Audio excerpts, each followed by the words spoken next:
back again, live streaming our weekly Bible study. Seems like the week passes so fast. Honestly, feel like just 2 days ago or something that I did the last one. Time really flying.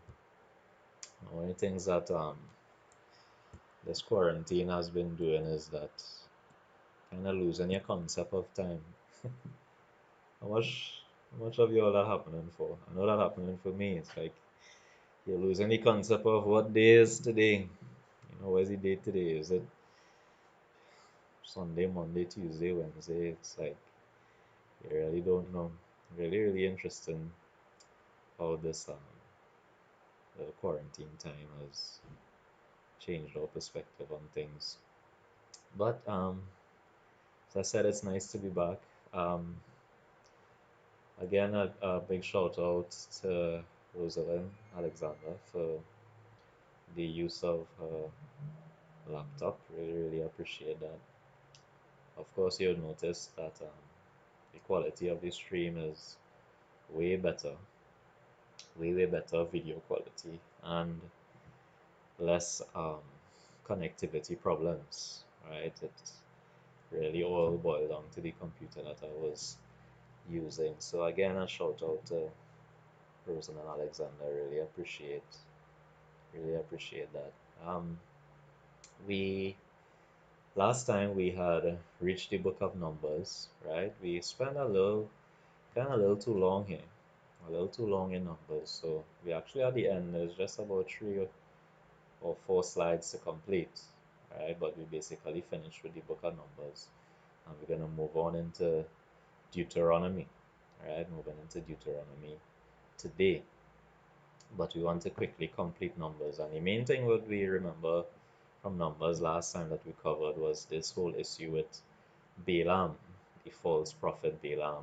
And remember I explained that Balaam is basically functioning like what we would call a Obia man. That's basically what he was. That's how he was functioning. And Balaam basically, hold on, let me check something. Yeah, sorry. Yeah, Balaam basically was all about money, which is what false prophets are generally all about. The New Testament talks about that. So he was all about getting money, right? And basically, he had no real and true interest in serving the Lord or anything like that. That's a very important thing to remember with Balaam, right? But we're not gonna go back into all the details of him. So we completed that last week, and we're gonna advance today in where we had reached with the book of Numbers and basically complete the book and see if we could go on into Deuteronomy. Again, one of the things that I want to um, try changing a lot with the live stream is the time factor. It's something that is something that I pray for me about it. On the whole, that is something that I really sometimes struggle with trying to properly maintain time, properly maintaining time for sessions and things like that. But I want to try to enforce that, right? So we're trying to aim for just an hour, right? Just an hour for the live streams and the rest of the time for questions and comments and feedback and things like that. So that will take us, looking at the clock now, that will take us to 7:30. So let's see how much we could get completed by 7:30, right? Um, let's pull back up where we had reached. Right, the last thing we covered were regulations for offerings and feasts. Let's pull that back up. I'm not gonna read it over, but this is the last slide that we had completed. So just to mention a little bit again on what this was about. This is where God, the Lord, had gave them some further instructions, basically reiterating the special days in the law that he had mentioned before. But what he is speaking about now, what he instructed them here, are about regular offerings that they were supposed to make.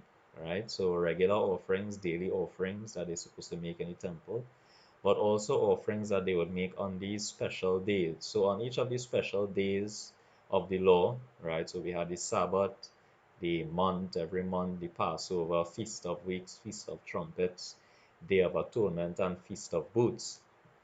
For each one of those days, the Lord basically instructed them about what offerings He wants them to basically perform on those special days, right? So these were regular offerings that will be taking place in the temple.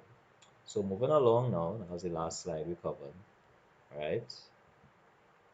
We are on regulations for making vows. So remember, at this point in time, they're still in the wilderness right now.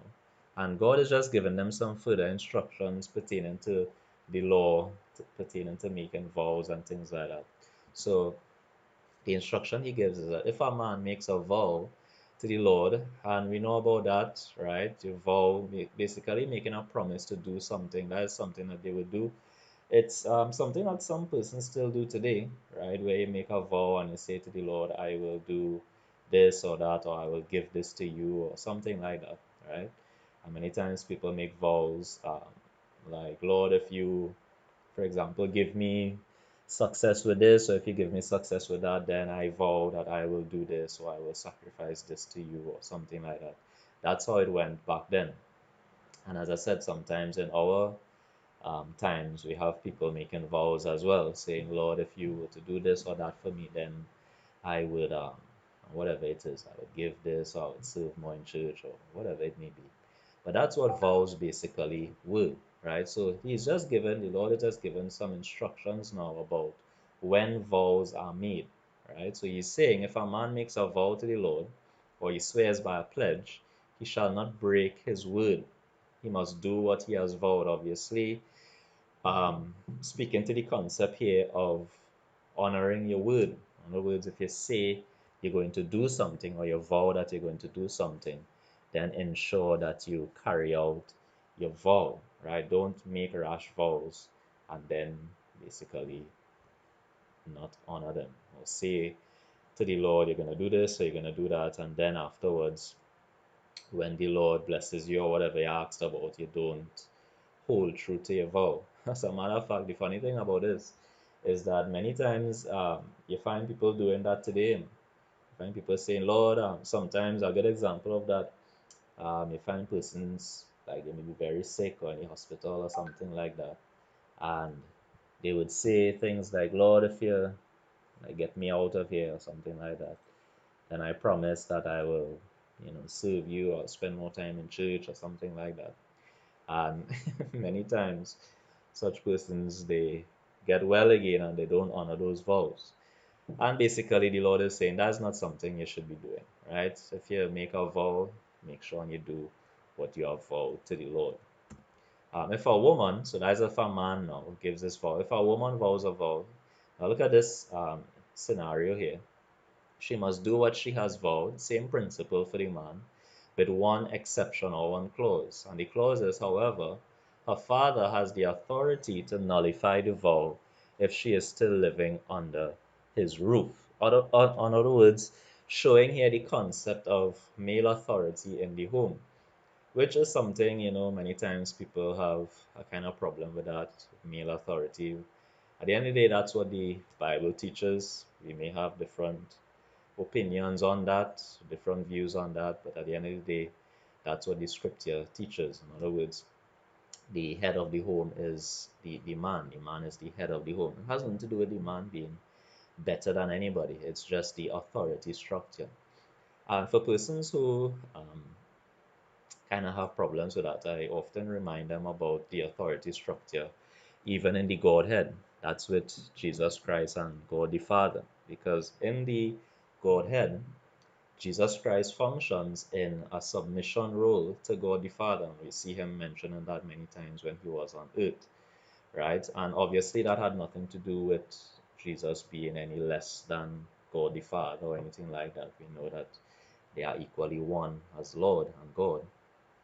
But in terms of the issue of authority, right, there is an authority structure in the Godhead, and therefore it shouldn't really surprise us if the Lord has set an authority structure for the home. So basically, that's what is being showcased here, the authority structure. So if the woman made a vow, her father, she's living in the home with her father has the authority to nullify that vow. And also, a husband also has the authority to nullify her vow. So if she's married, again, the same principle, the Bible teaches us in the New Testament about male in terms of authority or headship. Again, nothing to do with men being somehow better than women or anything like that. It's just the structure that God has set up for the purpose of authoritative decision making and things like that. So a husband also has the authority to nullify a vow, right? However, the Lord does make sure to say that the men will bear the responsibility for nullifying a vow. So in other words, it's not like, hey, these men are these big bosses, right, that could go around doing what they want. In other words, God would hold them accountable.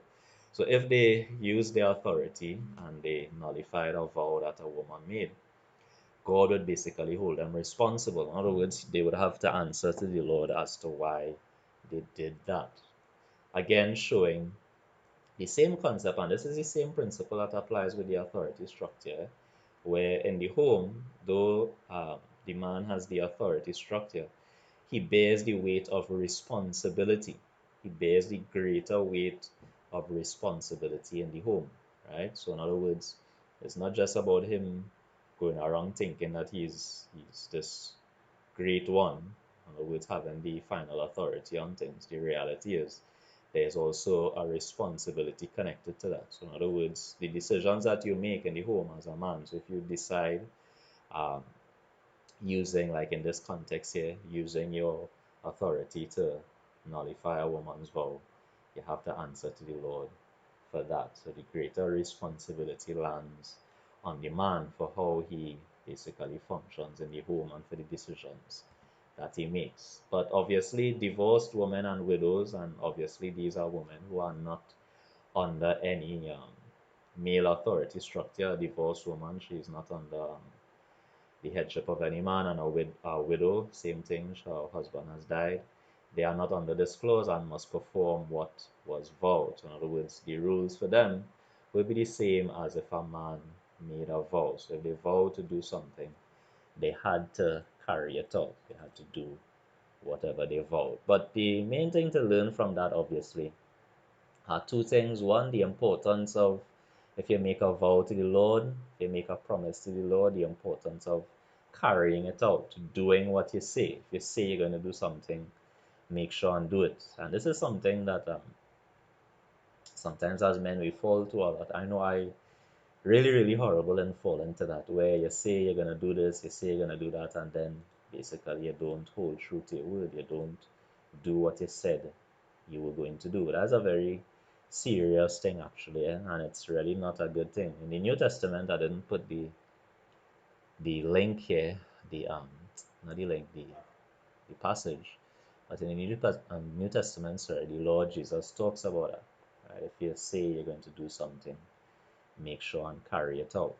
Right? Make sure you do what you said you're going to do, which obviously is going to help with your trustworthiness. Right? Very important. Something that as men we need to take note of. I myself really need to take note of that change in that kind of way of saying you're going to do something and not doing it, right? So those were the regulations for making vows. Next, God told them to have vengeance on the Midianites. So what God says to Moses is, avenge the people on the Midianites, then you will die. And remember, that has to do with the situation that happened before. Remember when they tried to hire Balaam to curse them, and then afterwards Balaam used a different strategy where he used the woman of the Midianites. Remember that? Use the woman to entice the men to go and basically sacrifice to idols and things like that. Right? So basically, the Lord is saying, avenge the people on the Midianites, meaning execute judgment on them for what they had done against you, basically trying to mess things up with you by getting you to serve idols and things like that. Right? So the men of war are gathered for battle, 1,000 men from each tribe with Phineas. Remember Phineas? Remember him from last week, where because of his zeal he went and he basically killed killed the guy who was going ahead with the woman. Remember that from last week?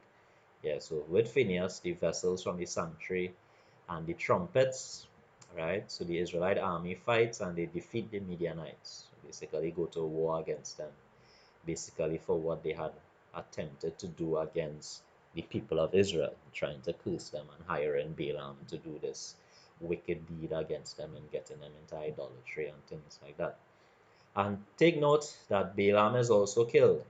So judgment is placed on Balaam, and this is something with Balaam um, very important to remember in your Bible history, right? Balaam was not one of the people of God. He was from an outside nation.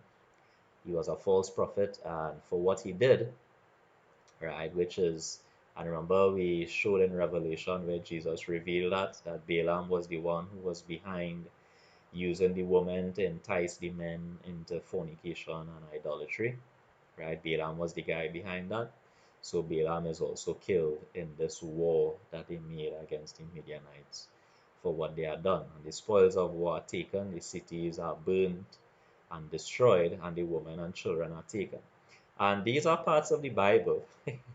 I usually tell persons of the faith, Christians, don't try to hide away from these parts of the Bible. That's what they did. They killed all the men and they took the women and the children, right? A lot of people have different views on that. A lot of people may say that wasn't right. People have a lot of different perspectives on that. But at the end of the day, that is what happened, right? That is what they did. If you have issues with that, obviously you could speak to the Lord about that when you see him. But that is basically what they did, right? So Moses then commands that the women who are not virgins to be slain. I mean, as I said, these parts in the scripture are some really, really, as we may say, dread stuff taking place here. So in other words, the women who are not virgins, and the issue behind this, just to explain what was going on here, it was a judgment for, remember what they had done, where they had enticed the men into intercourse, right, to get them to sleep with them. And what the women were doing was through the sexual enticement, encouraging them to sacrifice to their idols and serve their idols and things like that. So that's the background as to why they did this. In other words, the women who are not virgins, just basically mean the women who would have probably got themselves caught up in that whole scenario in terms of enticing the persons into fornication and things like that, were to be killed. Really, really dread. But again, this has to do with the whole sexual sin behind what the Midianites had done. In other words, they kind of basically don't want any of the persons who were defiled, by doing that to be brought into the camp. That is basically what is taking place. And even boys were to be slain. Really, really dread stuff, yeah. that, and that is in the Bible. That is in the Bible, guys, right? So that's what they did. And obviously, again, it has to do with the sexual aspect of that and the male, just to explain a little bit, right? Given that seed was seen to be propagated through men or through the male seed, right? They didn't want any propagation of these persons for what they had done. So that's why they basically took out all of the males and kept the women who were virgins, right? So the action was taken because of the sexual defilement which took place at P4, which we covered last week. And these are good stuff. Issues like this, because these are stuff that many times persons who obviously are non-Christians and are against the Bible, these are things that they bring up. What kind of stuff is taking place in the Bible here, where basically killing the boys, basically killing women who are not virgins and things like that, right? And we as Christians, it's not to run away from those things, it's to accept that that is basically what happened. That is what happened. There's no running away from that. Right? So God commands the soldiers that they had to purify everything from the spoils which were taken. So when they conquered these Midianites, they had to purify the stuff that was taken.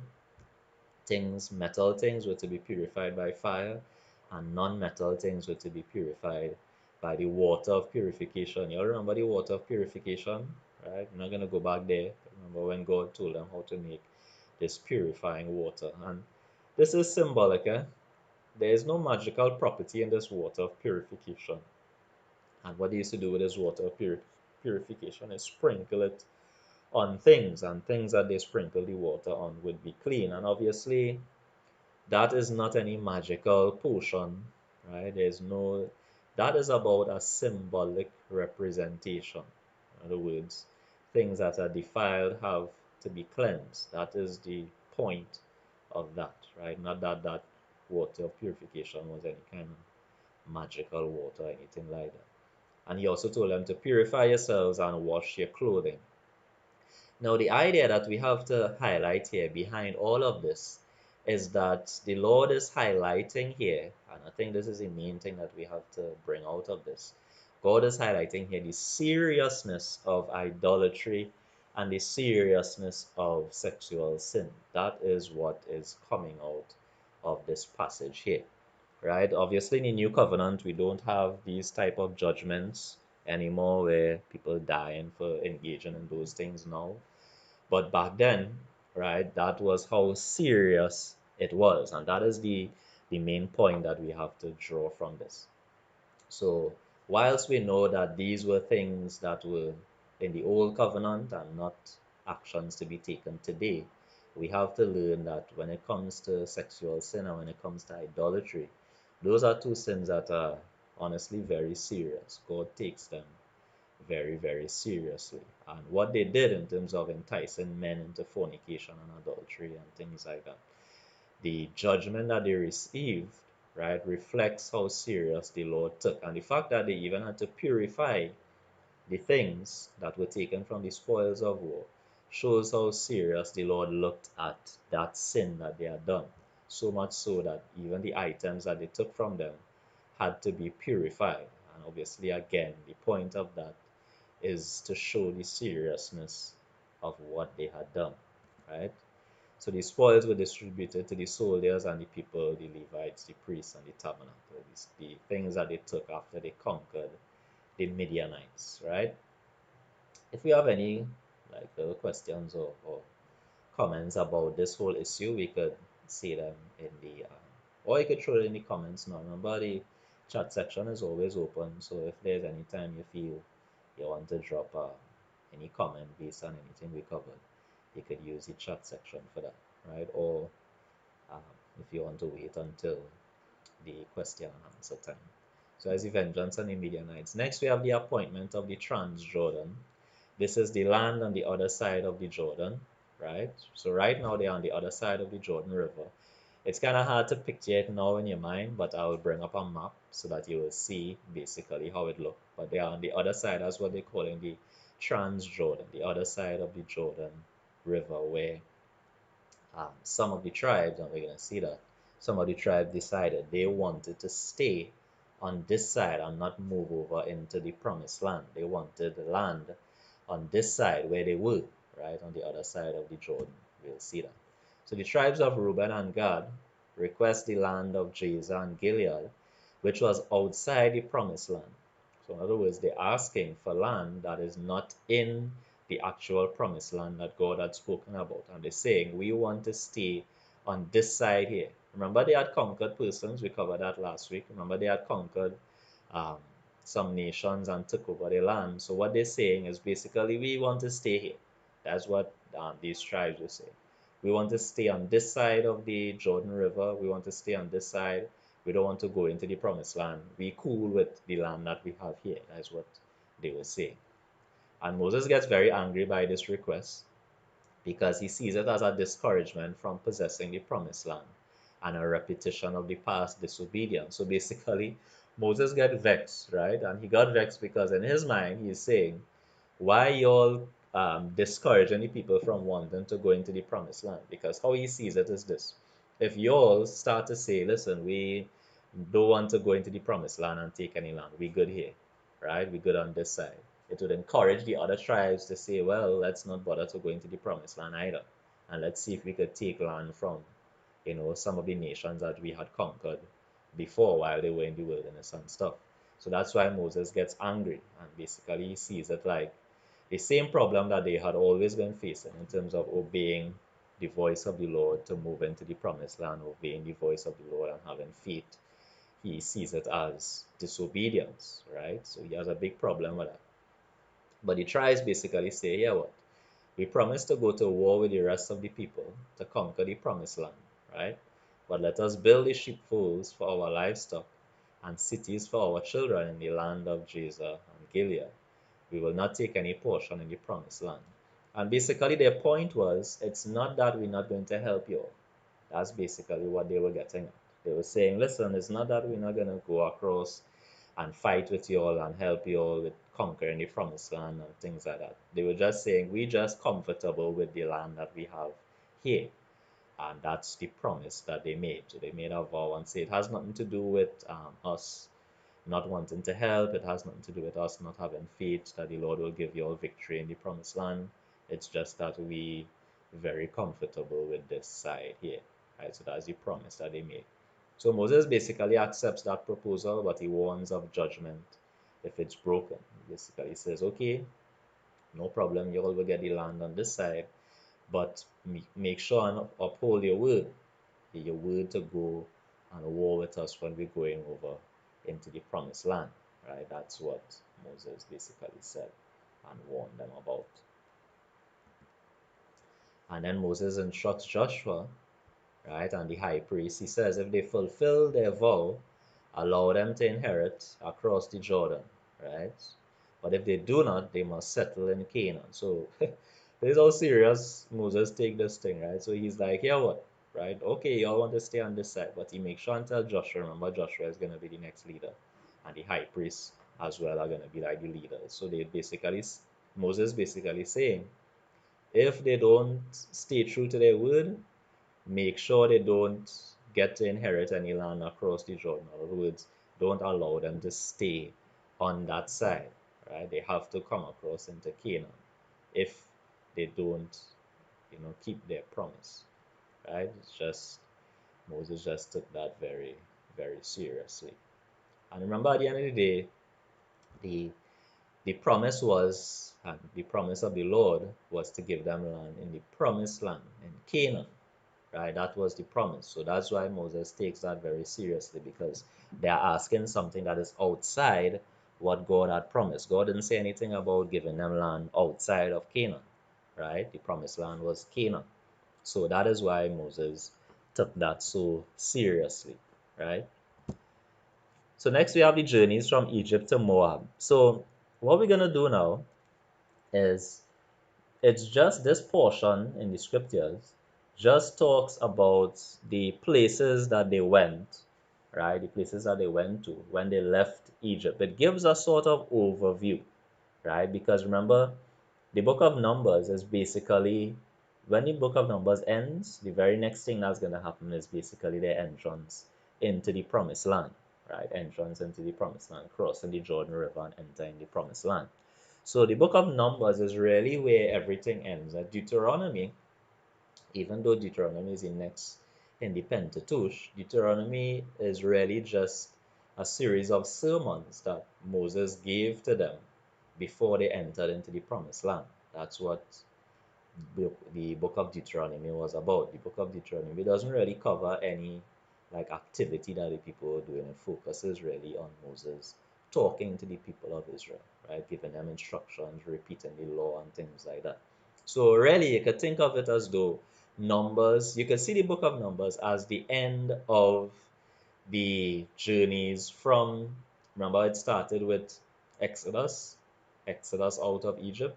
So you could see Numbers, Exodus, Leviticus, Numbers. Numbers is basically like the last book that records all of the activities that took place with the children of Israel from leaving Egypt, wandering in the wilderness, and then being on the verge of entering into the promised land. Right? So the journeys of the Israelites from leaving in Egypt and the wandering through the wilderness are recorded, right? So, and this is just, I am just, remember, this is just a summary. Yeah? The book itself gives a lot more detail than I would be putting here. But this is just so we could have a little general overview, right? So they went from Egypt to the Red Sea, remember parting of the sea and crossing on dry ground. Remember that took place when they crossed the Red Sea. Next, they went from the Red Sea to the wilderness of Sin. Remember when they were grumbling in the wilderness and God started to give them manna, started complaining about food and water. Next, they went from the wilderness of Sin to the wilderness of Mount Sinai. Remember, at the foot of Mount Sinai is where they entered into the covenant or the law, right? We call it the Old Covenant now, but back then it was just the covenant that they made with the law. It wasn't the Old Covenant at that time. So it's at the foot of Mount Sinai. And remember that Moses went up on Mount Sinai and got the law, the Ten Commandments, spoke with God on the mountain. And that's where the mountain had all this smoke and thick cloud and all of that, right? Trumpet blast and noise, a very, very fearful and frightening thing. When they told Moses basically, you go and talk to God. We don't really want to hear anymore about God. You go and talk to him, let him tell you what he has to say, and then you come and speak to us, right? So that took place. Next, from the wilderness of Sinai to the wilderness of Paran or Kadesh. And this is where the rebellion and judgment took place. So remember, so they moved from the from Mount Sinai and they went to Paran or Kadesh. And when they were there, remember when they sent the scouts, right? So they sent the scouts into the promised land to scout the land and see how the land is. And when they came back, remember they scouted. For how many days they scouted?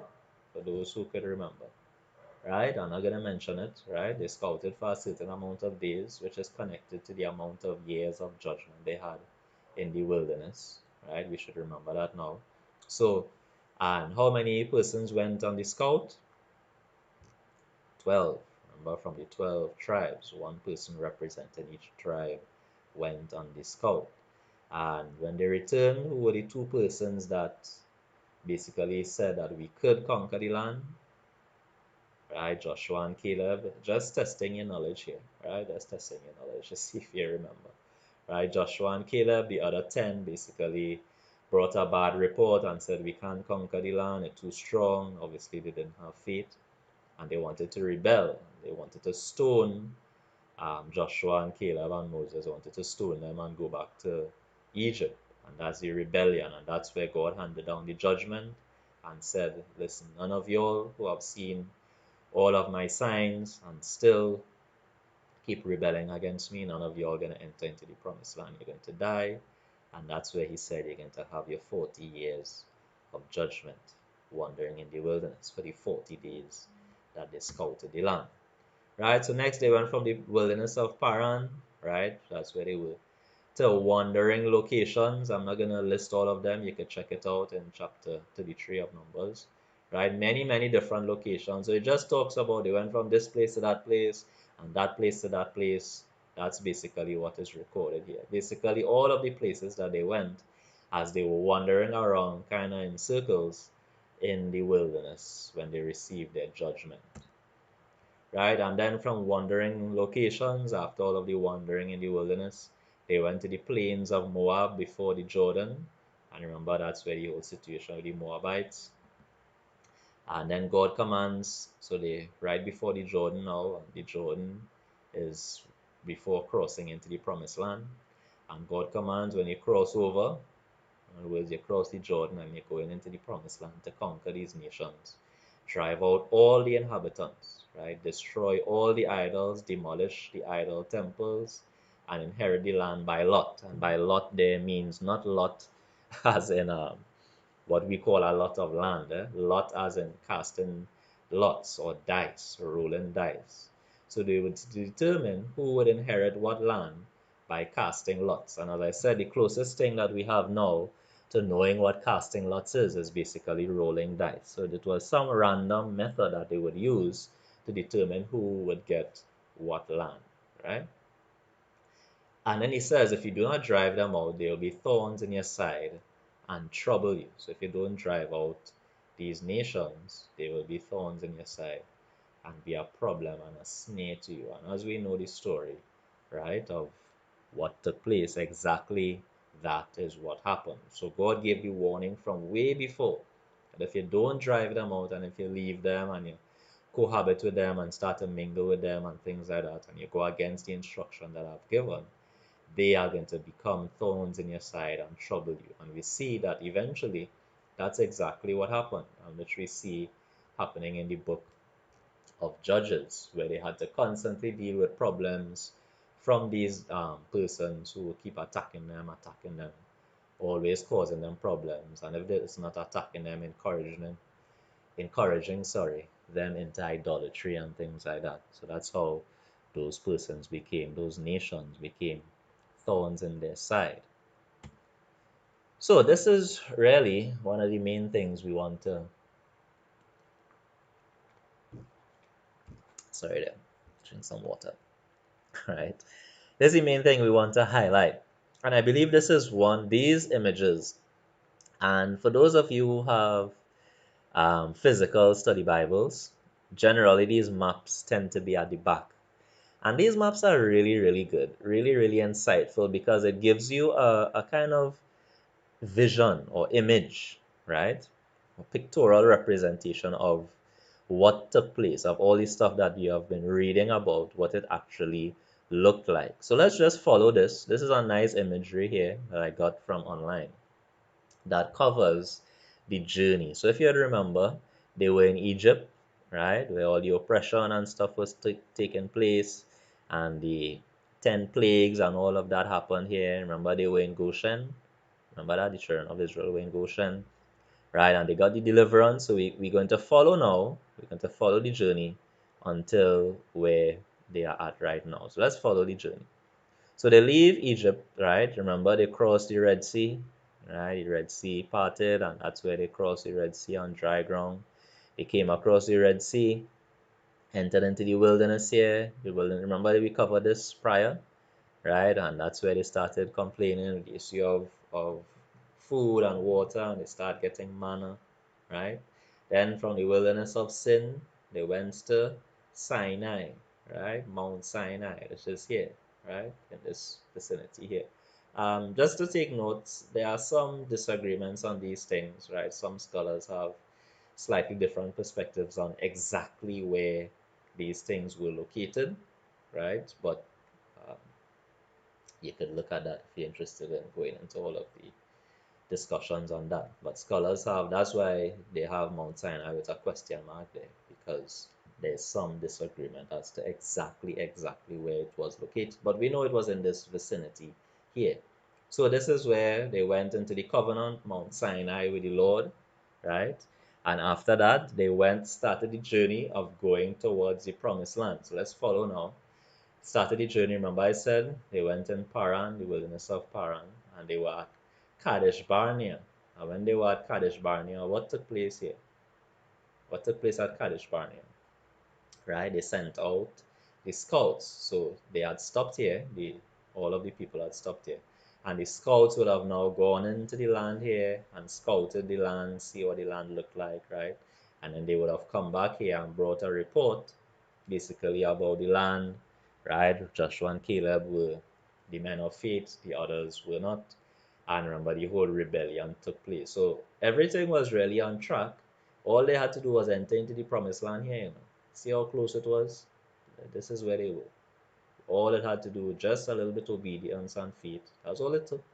If they had the obedience and the faith, the Lord would have just given them direct victory, go into Canaan and conquer and things like that. But because we know their disobedience and hardness of heart and all of that, that is where God said, okay, you're going to face your judgment for 40 years. So that's where instead of going into the Canaan, they turned, right? And God basically led them. So in this area here, in this vicinity that we're showing here, this vicinity here is where all of the wandering was taking place in this little vicinity here. So you can see it as they're going in circles back and forth here, right? But this is where they kept wandering in the wilderness, right? And then afterwards, right, they started their journey towards the promised land when the judgment time was about to close, the end of the 40-year judgment.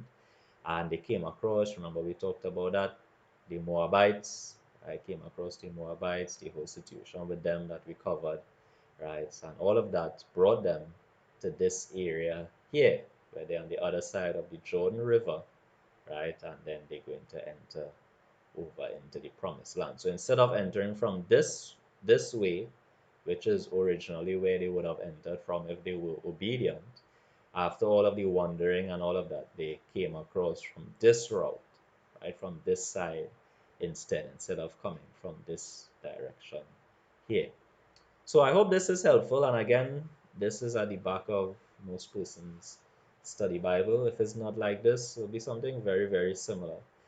Even though scholars have slight disagreements, it's not like any drastic difference really, right? No drastic difference, basically the same or very close to the same thing. So that's what took place there. Really interesting. Right, next we have the boundaries of the promised land. So God states the boundary of the land of Canaan, in other words, the boundary of the land that he was giving to them. So he states to them, I'm not, and Israel wasn't about conquering the whole world. Very important to understand. That's not the agenda. That's not the Lord had said. The Lord had specifically given them the land of Canaan. So they were not on any worldwide conquest here at all. It was the conquest of Canaan only. And the land that was promised was the land of Canaan, right? And God basically told them the boundaries of the land of Canaan, in other words, the boundaries of where he is giving to them. So the 9.5 tribes were to occupy the promised land, and the 2.5 tribes to occupy the Transjordan, which we have covered before. So in other words, 9.5 supposed to go into the promised land, and the next 2.5 would be on the other side of the Jordan River, right? Occupying the lands which they said they prefer to stay on the other side. So the tribal chiefs are listed who would be in charge of dividing the land, right? The different persons who would be in charge of dividing of the land is listed. One chief from each tribe is listed, right? So this is just a little imagery here of the extent of the promised land according to Numbers 34. So this is basically what it looked like. This is the green that you're seeing there is the boundary of the promised land, right? This green portion here, that is the land that the God had promised to give to Israel. And then we have the Transjordan, which is this side here, right? The Transjordan. Those were the land that would be occupied by Reuben, Gad, and Manasseh. Manasseh is a half tribe, remember that, right? Half tribe of Joseph. So Reuben, Gad, and Manasseh were to occupy this portion here. So this is basically where God told them exactly where he is giving to them. Right? That's the portion that the Lord had promised to Israel. Now, of course, we know that today they don't have all of that. Right? Today they don't have all of that at all. Right? They don't have all of that land today. But we know that part of the promise of the Lord, and when Christ returns, he will deal with that, right? He will deal with giving back the people of Israel all of the land that the Lord had originally promised to them. Next, we have the Levite towns and cities of refuge. So the Levites were to be given cities to dwell and pasture lands for their animals, right? Remember, the Levites were not supposed to be given any what? Inheritance. Remember, God was their inheritance. Taking care of the temple was their inheritance, right? But God said to give them cities to dwell in or to live in, obviously. In other words, even though, yes, the Lord is their inheritance, but they need somewhere to live and they need lands for their animals. So the Lord had said, make sure and give the Levites cities to live in, right? Not official land that they're going to own, but cities that they could live and dwell in. So 48 cities are to be given, and the dimensions, for the pasture lands are stated by the Lord. Right? 6 of the 4 cities are to be used as cities of refuge, 3 across the Jordan, that is in the Transjordan, and 3 in Canaan. The purpose of those cities of refuge really was for persons who commit manslaughter. So in other words, if you committed manslaughter, that is not murder. Manslaughter is a kill a person, but not intentionally by a mistake or whatever it is, an error. Um, that's what it was for. Persons who committed murder didn't have that peace at all. But persons who committed manslaughter, they had to flee to these cities of refuge to be protected from the avenger of blood. The avenger of blood was basically a person in the family. So let's assume that my family, someone was killed, right? The avenger of blood would be like a person who would ensure that justice is given on behalf of the family member that died. That's what they call the avenger of blood. So this avenger of blood would basically be someone who would be assigned with the responsibility of getting vengeance on if our family member got killed. So if they were killed but by manslaughter, if the person who committed the manslaughter ran into one of these cities of refuge, they would protect them from the avenger of blood. So in other words, if the person came and said, hey, we want this man because he killed my family, even though it was by mistake, yes, but he killed my family, then these cities would basically say, no, these are cities for safety, right? The cities would ensure that there's a safe and fair trial performed, right? So in other words, that was to prevent, because remember, this avenger of blood, what he would do is basically be out to hunt that person for what they had done, right? So to ensure that there was fair trial, God set up these cities of refuge. If a person was guilty of manslaughter and he leaves the city of refuge and he is killed outside of it by the avenger, so the avenger of blood, the person in the family who was responsible for avenging the blood of a person who had died, if he is killed outside, then the avenger may go free without any guilt. In other words, there'll be no consequence on the avenger because the person did not stay in the city of refuge. And really, I don't know, some persons may find this kind of weird. What kind of thing is this? An avenger of blood to kill people? What is that about? And in essence, this ties in, for those who would remember, about when the Lord said that if a man sheds blood, by man shall his blood be shed. That was the principle. And killing someone is very, very serious. It's a very, very serious thing. So that is why this avenger of blood, in other words, if he avenged the blood of the person who had died, he could have gone free without any guilt. But that is if the person went outside of the city of refuge, right? The person guilty of manslaughter must remain in the city of refuge and can only go free after the death of the high priest. Right? That was the principle that the Lord had set up. But a distinction had to be made between manslaughter and murder. Right? Those guilty of murder are not to be protected. So if somebody actually killed someone outright, not mistake, but hands down murder, right, with evil intent, they were to be handed over to the avenger of blood to be executed. Right? So in other words, they would give the man over. They wouldn't protect him at all. Right? Again, showing the seriousness of murder. Right? Very, very serious. And that this year, where he was handed over to the avenger to be executed, again speaks to the principle which God said in Genesis, that if a man sheds blood, by man shall his blood be shed. The death of a murderer requires the testimony of two or more witnesses, so you can just kill a murderer just like that, right? So it wasn't an anyhow show, right? For a person, the murderer, to die, you needed the testimony of two or more witnesses, right? You needed witnesses to be able to put the murderer to death. Murderers are not to be set free for ransom, they must be executed. So, in other words, if we have witnesses and we know that this person committed murder, he is not supposed to be given any ransom. Not supposed to be given, if you could put it in modern times. He's not supposed to be given any bail or anything like that to be allow him to go free. He had to be executed. That's how serious the Lord took murder.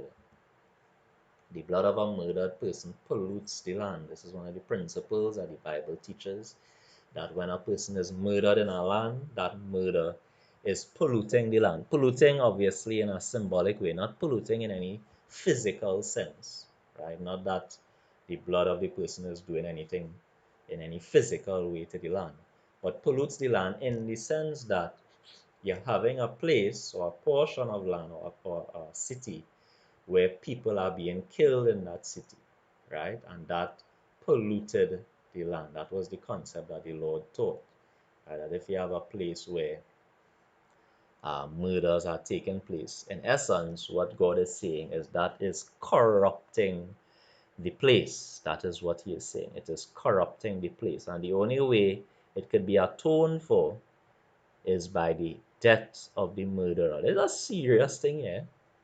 this is a serious thing, and this same principle is in the New Testament, even though some persons disagree with that. That's something we could discuss. But in the New Testament says this, and the book of Romans says this very clearly, that if a person does wrongdoing, the government has the authority to kill that person, to execute that person for what they did. That's in the New Covenant and New Testament, not Old Testament, in case persons think, well, that's for a long time. No, in the New Covenant, that's what the Lord said, right? That the government has the authority to execute persons who are guilty of those type of crimes. And again, it's showing the seriousness, and this should for us, and we are presently in Trinidad, for those who may be listening to this internationally, but we are in Trinidad here, and this is a serious thing taking place in our land, and it is corrupting the land. Just like the scripture says, amazing how the Bible really shows true to that, because the more and more murders they have taken place and there is no judgment. In other words, the only way to atone for those murders is that that murderer had to be executed.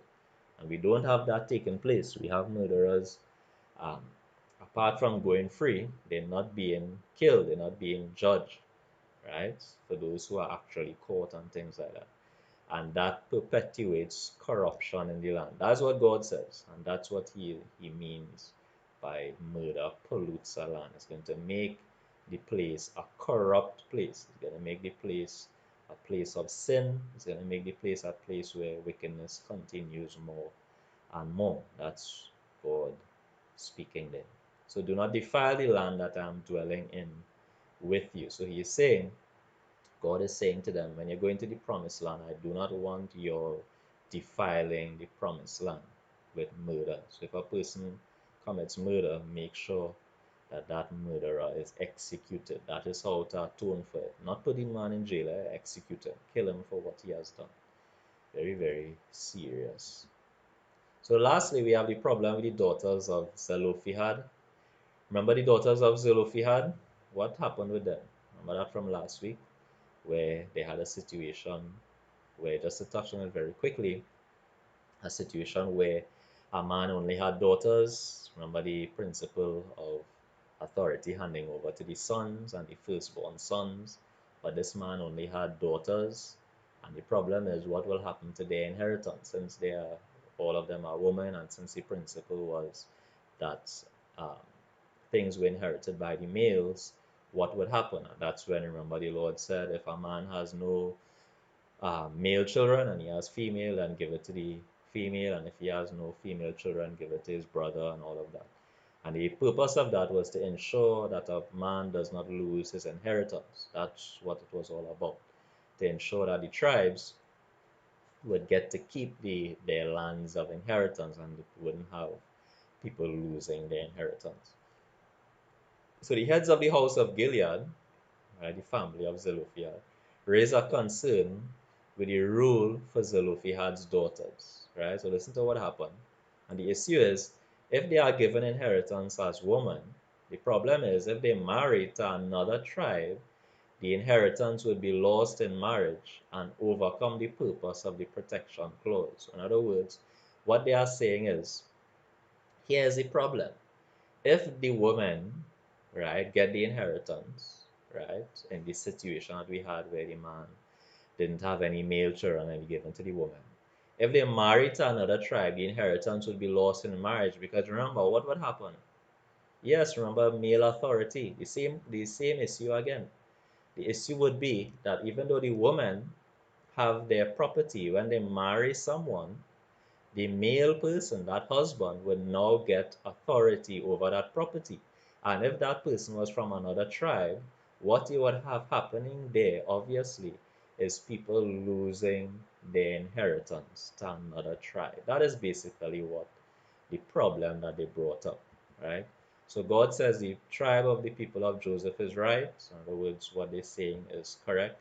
So the rule is, if they marry, they may only marry within their tribe. And again, that is to prevent tribes from losing their inheritance. That's what that was all about. God wanted to ensure that a tribe, remember, different tribes were going to get different portions of land in the promised land. And this whole issue here was to ensure that after God gave those portions of land to the different tribes, that those tribes don't lose that land, right? That's what that was all about. So inheritances are not to be transferred from one tribe to another. Each tribe must retain their inheritance. That's the law that God had set to ensure that the inheritance remains within the tribe that it was given to. Right? So the daughters of Zelophehad obeyed the rule and they married within their tribe to ensure that problem doesn't happen. Right? And all of these rules are given in the plains of Moab by the Jordan at Jericho. So all of these things, those rules that we saw, remember, as I said, they had reached to the point where they were on the other side of the Jordan. They were just about to enter, and God has given them some final rules before they enter into the promised land. Right? So the book of Numbers is basically telling you where all of this took place. And that is the end of Numbers, right? That's the end of the book of Numbers. So we have completed that. And our time is up, right? Our 1 hour is up. Remember, we said we not going over time. So I will change the name of this video to just the book of Numbers, even though we were supposed to touch a little bit on Deuteronomy, but we've completed Numbers.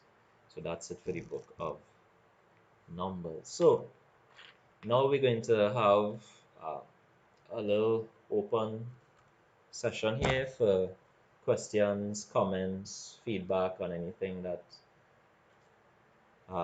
we have covered today, any concerns that we have, or anything. It doesn't matter. It doesn't have to be a question. The chat section really is so that we could discuss our thoughts on the text. One of the things I try to always mention to persons is that whilst, yes, I am a teacher, that's my gift the Lord has given to me, I'm not inerrant. I'm not inerrant at all, meaning I'm not a person who knows everything. And I could be wrong about some things that I say. And that's why I always am open to, it could be correction, it could be a different view, a different perspective on a passage. I have no problem with that. Very, very open to that. Right? So we're gonna just have about 2 minutes for persons to give any questions or comments. Either one, it doesn't matter. You could give it in the chat section. So just to point that out, so all of y'all, the YouTube has a chat section if you're using the YouTube. Doesn't matter if you're using the app or if you're using it on a computer, right? There's the chat section there, right, where you could basically send any messages in the chat. You could just look, not sure exactly where to be located, but if you look somewhere there in the app, you'll see the chat. As long as you're logged in, to YouTube with your username, you will get to chat in the chat section. So let's give about a minute or two for that, address the comments, and then we will close for today, right?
comment here. Let's look at that comment and see if we could close.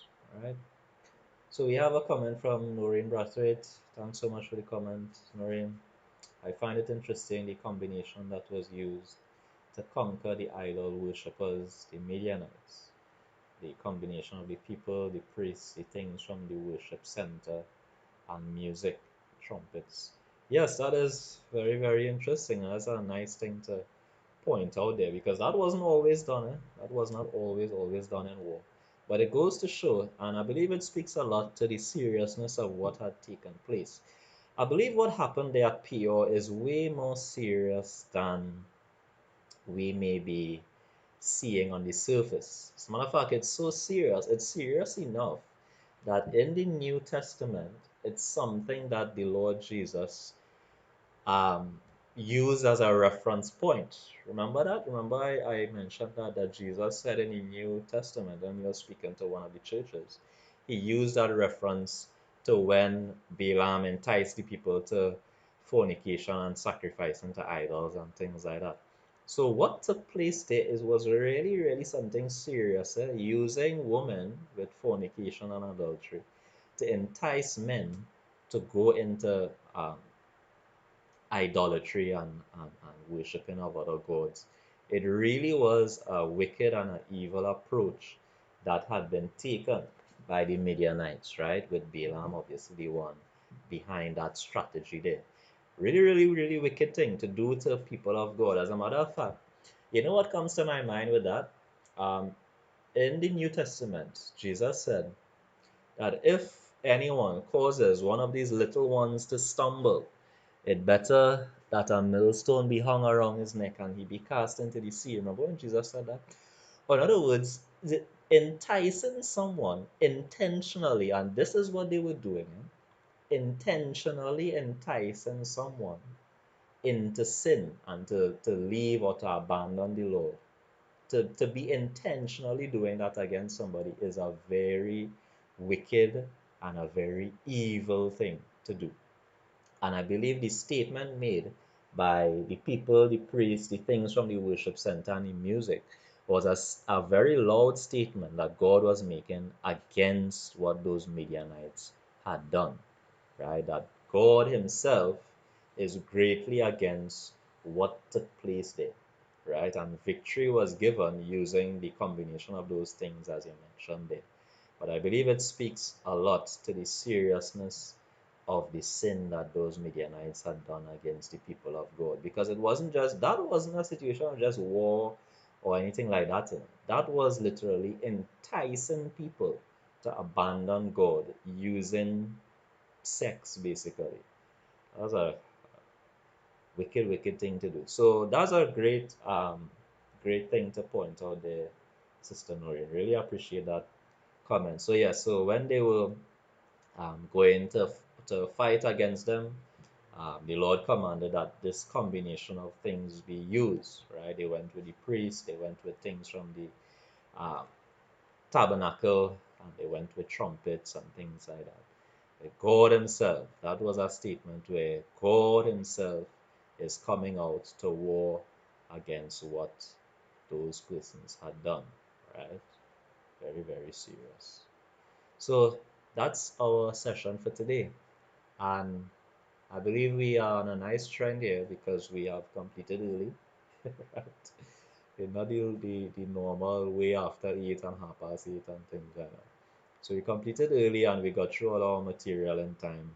So that was great. And let's see if we could continue along on that trend moving forward, right? We don't want to have long drawn out sessions. That is really my fault there for doing that. But I want to improve. At the end of the day, we always improving. Bible teachers, it doesn't matter how, not that I'm any great one, but it doesn't matter how great you become, always have to work on your weaknesses. So let's hope there's a step in the good direction there. So thanks for all of those who were with us for this live stream. I pray, and remember the point of this is we want to have a good overview of the Old Testament. That's the purpose. So just to touch on this very quickly, the reason why this was done is because We want our church members to have a good overall understanding of the Bible and particularly the Old Testament, right? Many persons focus a lot on the New Testament. New Testament is great.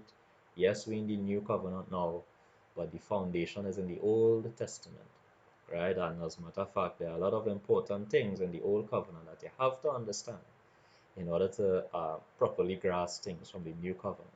So that's why we're doing this journey of going through the Old Testament. We have already reached, we were doing it, that's before we started live streaming and the whole situation with COVID happened. But we had reached Root, I believe we had reached Root, right? We were doing it in our normal physical sessions, but we decided to go over everything. And the benefit of why we decided to go over everything is because now that it's being recorded, remember every live stream session is automatically recorded.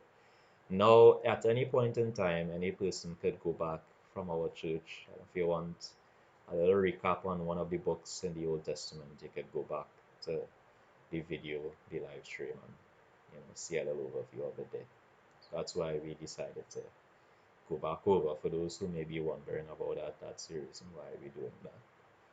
So I hope it was beneficial again, and I hope you all are doing well, right? Doing well and keeping safe during this whole situation. We thank God for where we have reached in Trinidad and Tobago. All of the COVID cases are gone.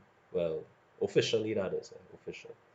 All of the official COVID cases are gone and discharged, and we are on the road soon to basically dropping some of the quarantine rules and kind of stepping back to normal. So I hope that we are remembering the nation in prayer, right? We don't want like some of the places that did it too early and got uh, um, uh, increase in cases and things like that. We want to use wisdom in everything, right? So remember the leaders in prayer to make the right and wise decisions in terms of guiding what to be done. A lot of people have different perspectives in terms of what should be done in terms of this COVID thing, whether to quarantine or to not quarantine, or whether things should have stayed normal or it shouldn't have, and all of that. At the end of the day, what I usually encourage people focus on praying for the land and praying for the leaders, right? We all have our different opinions, different perspectives, and there's nothing wrong with expressing those opinions, nothing wrong with that. But the main thing, remember, to keep the leaders in prayer so that they will make wise and proper decisions on behalf of the nation. So that's enough talk about that. Have a blessed night, everyone. And next week we'll be jumping into Deuteronomy. Right? Next week we jump into the book of Deuteronomy. Deuteronomy is really, as we said, a series of sermons that Moses gave to the children of Israel before they entered into the promised land. Remember, he was not going to be allowed to because of what he did at the waters, right? The waters of quarreling, Massa and Meribah, right? When he struck the rock, remember that? So he received that judgment that he's not going to enter into the promised land. So on the other side of the Jordan, where he speaks to the people, he gives them some instructions and sermons and encouragements, exhortations before they enter into the land. And basically, it repeats a lot of the things from the law. So we want to see if we could go through Deuteronomy fairly quickly because it's a lot of repetition, really. Saying over, he says over a lot of things from the law. So have a blessed night, guys, right? Take care until we meet again next week. Lord willing, if the Lord chooses to keep me alive until then, right? So take care, guys. Have a blessed night.